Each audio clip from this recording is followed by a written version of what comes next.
Hey everybody, it's Maria from Sacred Heart Tarot, and I'm gonna do another hashtag video response.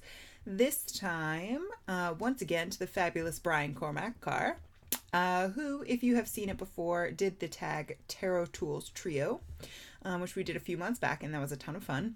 And this one is going to be just as much fun. It is called Why Do You Tarot? And he came up with 5 questions, and he asked us to show cards off to explain kind of the answers to the questions. And I'll link his original video down below, so if you guys want to do the response too, you can. So let's just get started. Number one is, how did tarot come into your life? I think I've told this story a couple of times on my channel before, but I was 14 years old. I had just started high school and finished Catholic school.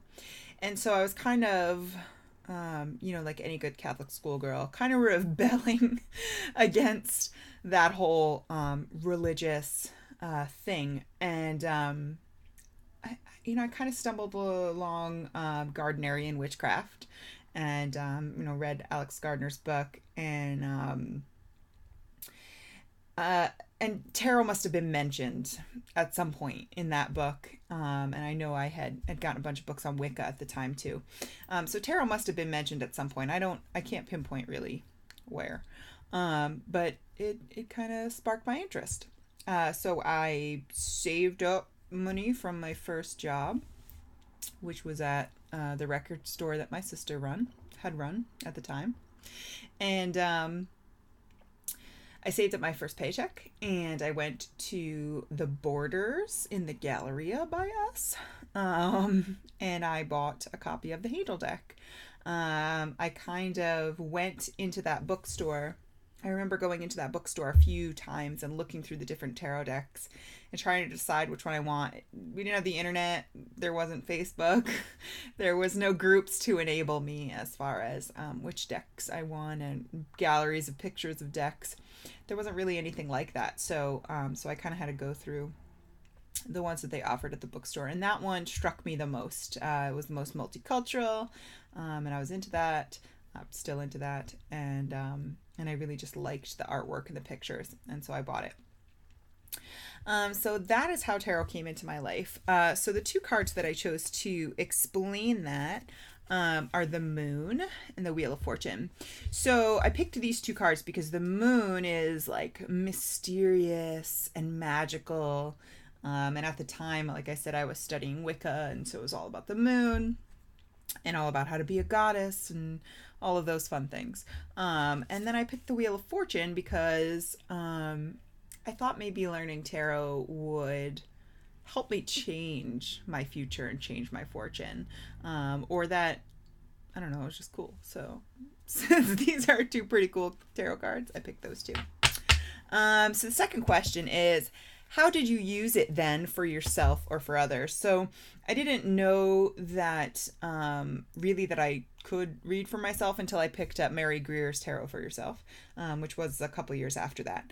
But I used to use it to read for my friends. We would have sleepovers. A bunch of us lived in the area, and we would have sleepovers at different houses. Pretty much every night or every weekend. So we would hang out, and I would read their tarot cards. And so I picked the 3 of Cups for that.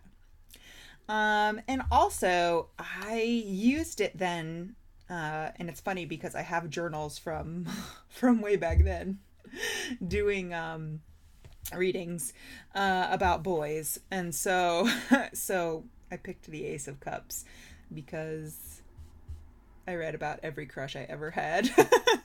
And that was fun to look back on. So question number 3 is, how has your understanding of tarot changed? My understanding of tarot has changed, and I picked the Hermit for this card because once again, I didn't really know that you could read for yourself. But as I learned more and read more, I learned that tarot was a very powerful tool for self-reflection. And so the Hermit, I think, really depicts that really well. Like, going into yourself, finding the answers, before you decide what to do with those answers. So the Hermit. I guess I would have picked the Hanged Man too if I had thought about that, but Hermit was my choice. So question number 4 is, how do you use it now for yourself or for others? So now, and this is going to kind of bleed into the next card, but I'm saving the last card for the end. No, actually, maybe I'll switch that up. So how do I use it now? So now I use it for a tool for transformation, and so I picked the Death card for that. A tool for transformation for myself and for others. Not necessarily to predict the future, but to look into what options or what paths the past has led us on. So where we have gotten to this point, why we have gotten to these points in our lives, and where we can go from there. So powerful tool for transformation. And now I have recently, within the last year or so, become a teacher of tarot. And I'm very much enjoying my role in that area. I do have some mentees, and I do some teaching online in Facebook groups, and of course my YouTube channel. So I picked the Hierophant for that card. So the last question is, why do you tarot? I didn't pick a card for this part of it, but I tarot because there is nothing in my life that I have ever found that is so profound as tarot, that is so reflective and so transforming, and so all of the things that I just talked about. There's nothing I have ever found in my life that is as deep as tarot. But I picked this card, and like I said, it kind of goes with the other two, but I picked Temperance because tarot really gives me a balance. It really gives me a way to mediate crises in my life, in other people's lives, and it gives me a path to follow. And I think that not only does Temperance show that, but I want to go back to the Moon, showing the path through the dark night of the soul, and so that is why I tarot. I love to teach and I love to help people, and those things kind of are embodied in those cards. So, Brian, thank you once again for a great, thought-provoking, and fun tag. I always enjoy them, so I hope you keep doing them. And I'll see you guys next time. Bye!